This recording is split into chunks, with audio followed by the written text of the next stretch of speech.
लोग पटना ज्ञान भवन में 8 अक्टूबर को क्षत्रिय समाज की जितने भी बिहार के क्षत्रिय समाज हैं हम लोगों ने फैसला किया आपस में मिलकर कि सभी समाज के लोग इकट्ठे हो रहे हैं। तो क्षत्रिय समाज भी वहाँ इकट्ठा होंगे हम लोग और कुछ सरकार से हमारी मांगे हैं। हम अपनी मांगों को लेकर वहाँ पर जाएंगे और सारण से उम्मीद है कि सारे क्षत्रिय हम लोग वहाँ पर काफ़ी संख्या में इकट्ठा हो रहे हैं और सारण से बहुत सारे नौजवान साथी हैं जो आप लोग के जरिए मैं मैसेज देना चाहूँगा कि जिनको अगर सूचना नहीं मिली हो सके कि मैं सबको सूचना नहीं दे सकता हूँ तो आप सुधीर सिंह कोई पद के लिए नहीं जा रहे हैं, सुधीर सिंह आपके लिए जा रहे हैं कि आप लोगों से निहोरा है जितनी से जितनी संख्या में सरकार के कलम से अगर हम लोग 3% 0.545 है इसकी मतलब कि हम लोग 50 लाख हैं। इसका मतलब कि हम लोग 50 लाख हैं और 50 लाख की संख्या अगर पटना में हम लोग जुटते हैं तो निश्चित है कि सरकार को नजर जाएगी कि 50 लाख के समाज का लोग है। तो निश्चित है कि जो हमारे नेता आ रहे हैं महिपाल सिंह मकराना जी आ रहे हैं, काफ़ी ऐसे लोग हैं जो क्षत्रिय समाज के बिहार से प्रदेश अध्यक्ष जो है अमित कुंवर सिंह जी है, विशाल है, रोहित कुंवर है, बहुत सारे ऐसे मुखियागण हैं जो प्रतिनिधि हैं। गोपालगंज जिला में 70 मुखियागण जो क्षत्रिय समाज से हैं, सिवान में भी ऐसी संख्या है। तो हम लोग चाहते हैं कि हो सके कि कुछ क्षत्रिय समाज के लोगों को सुधीर सिंह पसंद नहीं है तो मेरे पसंद की चिंता मत कीजिए। अगर आपको लगता है कि मैं पसंद नहीं हूँ तो आप मेरे लिए नहीं, आप अपने लिए जाइए। आपको लगता है कि हाँ मुझे वहाँ जाना चाहिए तो वहाँ जरूर जाना चाहिए, क्योंकि हमारे पूर्वज जो थे वो कुछ बलिदान और त्याग और समर्पण उनका था तो आज उनकी बात हम करते हैं। तो आने वाले दिनों के लिए हम लोग अपने जनरेशन के लिए क्या करेंगे आज सोचने का समय है। और क्षत्रिय समाज शुरू से ही बलिदानी और त्यागी है और त्याग रहा है। मैंने एक बात कहा था, मैं एक चीज़ आप लोगों को पढ़ के सुनाना चाहूँगा। निश्चित है कि मैं इसको पढ़ के आप लोगों के बीच में कहना चाहूँगा। लोग कहते हैं कि ठाकुर का कुआं, ठाकुर का क्या क्या कहते हैं, लेकिन ठाकुर के लोग सिर्फ अवगुण क्यों गाते हैं? कुछ चंद लोग जो अपने स्वार्थ के लिए जी रहे हैं, जो समाज को बांटना चाहते हैं, जो समाज को एकत्रित नहीं रहना देना चाहते हैं, वही ये बात को कहते हैं, जो पर्सनल कहते हैं। और पर्सनल कहने के चक्कर में नौजवान भटक जाते हैं, वो आपस में सोशल मीडिया पे लड़ने लगते हैं कि मैं ये तो मैं फलाना तो मैं ढिमका तो मैं ढिमका। अरे भाई समय आ चुका है कि आप बातों को समझो। वो अपने लिए लड़ रहे हैं, आपके लिए नहीं लड़ रहे हैं। आपके लिए कौन लड़ रहा है उसके लिए आप लोग लड़ो। आपको आगे बढ़ाने के लिए कौन आ रहा है? जब आप दुखित होते हो तो आपको पूछने कौन आ रहा है, आपके दुख में खड़ा होने कौन आ रहा है, ये चीज पर ध्यान देना जरूरी है। मनोज झा जी, आनंद मोहन जी को कोई कमी है? वो दोनों आदमी चाहे तो सोना का मुकुट खरीद सकते हैं। तो मैंने तो देखा है, हम उस परिवार से आते हैं कि मेरे बड़े पिताजी पूर्व सांसद प्रभुनाथ बाबू का त्याग और समर्पण आज भी सारण में है। आज भी उन्हीं की देन है कि मेरे साथ तो मैं नौजवानों को जोड़ रहा हूँ, लेकिन जितने बुजुर्गों का आशीर्वाद मिलता है, मेरे बड़े पिताजी ने त्याग और समर्पण किया है। अगर 1% के लोग इकट्ठे होते हैं तो क्षत्रिय समाज को अगर अपना अधिकार देते हैं तो पहले तो घर मजबूत करना चाहिए, घर के बाद बाहर निकला जाता है, बाहर के बाद पटीदार देखा जाता है, और पटीदार के बाद समाज देखा जाता है। तो हम लोग पूरे समाज को देखने की बात कर रहे हैं और पूरे समाज को ईमानदारी से देखने की बात कर रहे हैं। हम लोग सिर्फ अपने लिए नहीं लड़े हैं। आज भी आप क्षत्रियों के जितने भी जमीन जायदाद देखिए, आज भी सभी उन्हीं लोग के पास है, गरीबों के पास है। तो हम तो जिंदगी भर गरीब को लेकर चले, हम गरीब को छोड़ने कहाँ जा रहे हैं?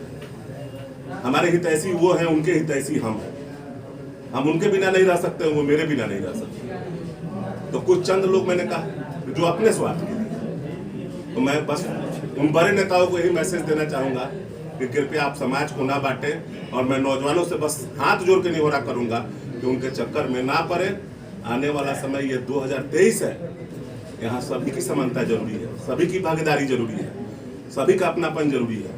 और हमको अपनों का प्यार जीतना है और जितना हम लोग मजबूत होंगे उतना ही ठाकुर सभा मजबूत होगा, उतना ही समाज का विकास होगा। मैंने कुछ बातों लिखी है जो आपके सामने। ठाकुरों की वीर कथा। ठाकुर ठाकुर सभी करते हैं, ठाकुर ठाकुर सभी करते हैं। ठाकुर अगर नहीं रहते तो राम की तरह हमें मर्यादा सिखाता है। ठाकुर बुद्ध नहीं रहते तो मोक्ष की याद दिलाता कौन? ठाकुर पृथ्वीराज चौहान नहीं रहते तो शब्द वैदी पान चलाना सिखाता कौन? ठाकुर महाराणा प्रताप नहीं रहते तो घास की रोटी खाता कौन? ठाकुर 80 साल की उम्र में वीर कुंवर सिंह नहीं रहते तो अपनी भुजा काट के गंगा जी में बहाता कौन? ठाकुर बीपी सिंह नहीं रहते तो आरक्षण दिलाता कौन? विधानसभा में संसद में आपको पहुंचाता कौन? लगता है कि कुछ लोग फिल्म से प्रभावित हो गए, सिनेमा से प्रभावित हो गए। इतिहास पढ़िए, इतिहास में हमारी बहुत ही बलिदान और त्याग है, और यह त्याग ठाकुर समाज ने अपने लिए नहीं किया था, ठाकुर समाज ने आप लोगों ने किया था, पूरे हिंदुस्तान के लिए किया था। एक एक घर से 20-20 बच्चे मारे जाते थे। क्या उन अनाथ बच्चों को आपका चेहरा नहीं दिखता है? क्यों हमारी संख्या घट गई? क्यों हमारी संख्या घट गई? कोई ना कोई रणभूमि में हम मारे गए होंगे तब ना हमारी संख्या घट गई। तो आप लोग की संख्या बढ़ गई है तो ठाकुर समाज आप लोग के लिए लड़ा है, तो आप लोग ठाकुर समाज का मदद नहीं कीजिएगा।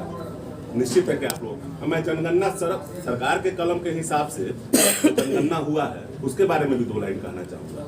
उसमें हमारी संख्या जो है 50 लाख के करीब दिखाई गई है। इसका मतलब कि हम लोग जब जनगणना हुआ तो उसके बाद हम लोग का कोई बाल बच्चा ही नहीं पैदा हुआ, हम लोग ऐसे ही रह गए। ये तो सरकार के कलम तो मैं कहूँगा, बस सरकार से मांग करूँगा, जातीय जनगणना जो हुआ है किसी अच्छे एजेंसी से कराकर इसको सर्वेनिक किया। आप कह रहे हैं कि सही ढंग से नहीं? मुझे नहीं लग रहा है कि जनगणना कहीं ना कहीं जनगणना में पॉलिटिकल फॉल्ट है, जिस जनगणना को मैं विरोध करता हूँ। इस जनगणना को सार्वजनिक तौर पर बताइए 7% कुशवाहा जी लोग थे, उनको 4% कर दिया गया है, तो 3% लोग मारे गए। कहीं ना कहीं गलत हुआ है। तो मैं इस जनगणना को सभी समाज को लोगों से कहूंगा कि जनगणना पर ध्यान ना देकर आपसी भाईचारा और आपसी एकता को बनाए रखें, क्योंकि जो 50 लाख है वो भी हमारे लिए सम्मानित है, जो 2 करोड़ है वो भी हमारे लिए सम्मानित है। एक सवाल यहाँ ये उठता है कि जिस तरीके से बिहार में जातीय व्यवस्था को खत्म करने की बात कही जाती है और अब ये मुद्दा बन रहा है, तो क्या लग रहा है कि मुद्दा बनाने के लिए ये जो कि ठाकुर का कुआं छेड़ा गया था जिसमें बाप भी कूद गए हैं? देखिए, ये मनोज झा का व्यक्तिगत राय था, लेकिन मुद्दा तो बन रहा है सर। ये मनोज झा की कविता नहीं है, ये कविता किन्होंने लिखा आपको मालूम? 1981 में लिखा गया था, 1981 ओम प्रकाश वाल्मीकि के द्वारा लिखा गया। वाल्मीकि जी के द्वारा लिखा गया था। तो मनोज झा तो उसको सदन में पढ़े, अब विवाद क्यों बन रहा है? और मनोज झा जब सदन में पढ़े तो आनंद मोहन जी उसको विवाद बनाए। मुझे तो लगता है कि पॉलिटिकल स्टंट है, कहीं ना कहीं दोनों आदमी के कोई टिकट उकट जा रहा होगा, कुछ कट उठ रहा होगा, तो आपस में लड़ रहे हैं। तो मैं आनंद मोहन जी का विरोधी नहीं, वो भी अपने जगह से है। मनोज झा जी जो कह रहे हैं तो ब्राह्मण समाज इसको अपने सीने पर न ले कि मनोज झा का व्यक्तिगत राय है। और ठाकुर का कुआं नहीं होता तो आप लोग पानी नहीं पीते, ठाकुर का कुआं था तो पानी पीते थे। हम लोग पानी अपने अकेले थोड़े पीते थे, अकेले अगर पीते तो हम लोग का संख्या कम हो जाता। आप ही लोगों ने पिला के संख्या बढ़ा दी है। हम लोग का संख्या कम कैसे हुआ? आप लोग को पानी पिला दिए, आप लोग को सब कुछ दे दिए, तब ना आप लोग का संख्या, आप लोग का संख्या बढ़ाने के चक्कर में ठाकुर का कुआं तो बात। मनोज झा जी सम्मानित है और हम उनको विश्वामित्र भी कहते हैं।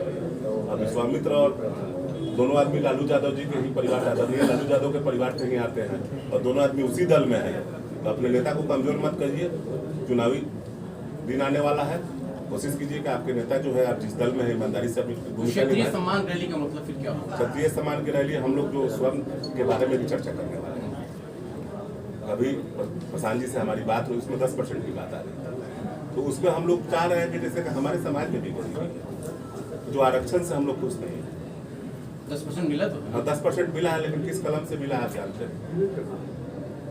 10% मिला है तो क्षत्रिय सम्मान रैली का उद्देश्य क्या? क्षत्रिय सम्मान रैली का एक अपने समाज को इकट्ठा करना और अपने समाज की बातों को सभी लोग आपसी भेदभाव बुलाकर कि हम लोग जब एक होकर अपने हक की मांग करेंगे तब ना हक मिलेगा। हम लोग अलग अलग बट के अगर हक को मांग करेंगे तो फिर कोई हमें हक नहीं देगा। मेन उद्देश्य है कि हम लोग अपने हक के लिए इकट्ठा हों और जरूरत पड़े तो सरकार पर हम लोग दबाव बनाए, सरकार तब हमारी। सुधीर जी, आज़ादी के पहले अंग्रेज़ों का दौर था या जो मुग़ल आक्रांता आए थे, उनमें जो राजपूत समाज है उसने चढ़ बढ़ के देश के लिए लड़ाइयाँ लड़ी। लेकिन आज़ादी के बाद ठाकुर समाज जो है भारत की राजनीति में क्यों टारगेट पे है? हमेशा नक्सलाइट के टारगेट पे राजपूत हैं। जो समाज में जो लोग बराबरी की बात करते हैं, तो अगर जातिगत संघर्ष की बात होती है तो उसमें भी टारगेट पे ठाकुर ही हैं। ठाकुर क्यों टारगेट पे हैं? आखिर लोग क्या चाहते हैं आपसे? देखिए, ये जो नक्सली संगठन जो आप बता रहे हैं कि टारगेट किया था ठाकुरों को, ये कुछ चंद लोग थे। अगर नक्सल संगठन अगर टारगेट करता तो आज बिहार में नक्सल की तो सरकार होती। उनकी सरकार तो है नहीं। नक्सलियों का विरोध हुआ तब न जाकर नीतीश कुमार की सरकार बनी, लालू यादव जी की सरकार बनी, नहीं तो उन्हीं लोग की सरकार होती। और ठाकुर का टारगेट करने का मतलब था कि उनके मन में गलत सब भरना, उन लोगों को भटकाना। और भटकाने के कारण क्या हुआ कि ठाकुर थोड़े कम, लेकिन बस आज के जनरेशन के ठाकुर में थोड़े से कुछ लोग स्वार्थी हैं। तो मैं बस कहूँगा स्वार्थ त्याग कीजिए। यहाँ जीने कोई नहीं आया है, जाना सबको है। ऐसा कुछ करके जाइए कि इतिहास के पन्ना जिस तरह हम लोग पढ़ रहे हैं आज महाराणा प्रताप जी के बारे में, वीर कुंवर सिंह के बारे में, अपने बहुत सारे पृथ्वीराज के बारे में, तो आप लोग भी कुछ ऐसा करके जाइए कि हमारे बच्चे जब बड़े हों तो आप लोग का त्याग और बलिदान पर है कि ना कि आपका स्वार्थ पर।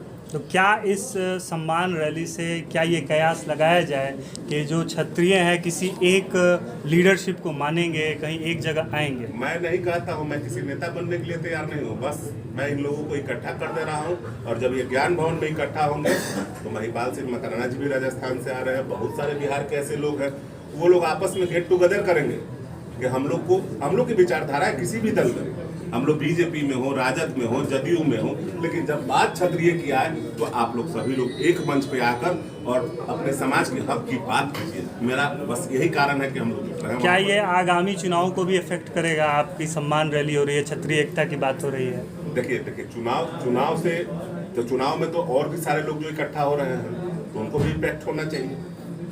मान लीजिए कि सभी लोग का, तो अभी आप सुने होंगे कि बेगूसराय में गुंजार समाज का रैली है, मान लीजिए कि जदवंशी समाज की रैली हमारे लालू जी आदरणीय करते हैं, तो सबके लिए इफेक्ट होना चाहिए, सिर्फ क्षत्रिय समाज के लिए क्यों इफेक्ट होगा? यानी भागीदारी बढ़ाने का प्रयास होगा। हम लोग भागीदारी और संख्या कि हम लोग के लोग ज़्यादा से ज़्यादा सदन में जाएं और अपनी बात को रखें। हम लोग इस चक्कर में लगे हुए हैं, और हम लोग जो आपस में हम क्षत्रिय समाज में कुछ लोग में तनाव हो गया उसको खत्म कराना चाहते हैं। उसको चाहते हैं कि सभी लोग एक मंच पर आकर और अपने समाज की हक की बात माने कि हमारे बच्चों का भविष्य उज्ज्वल।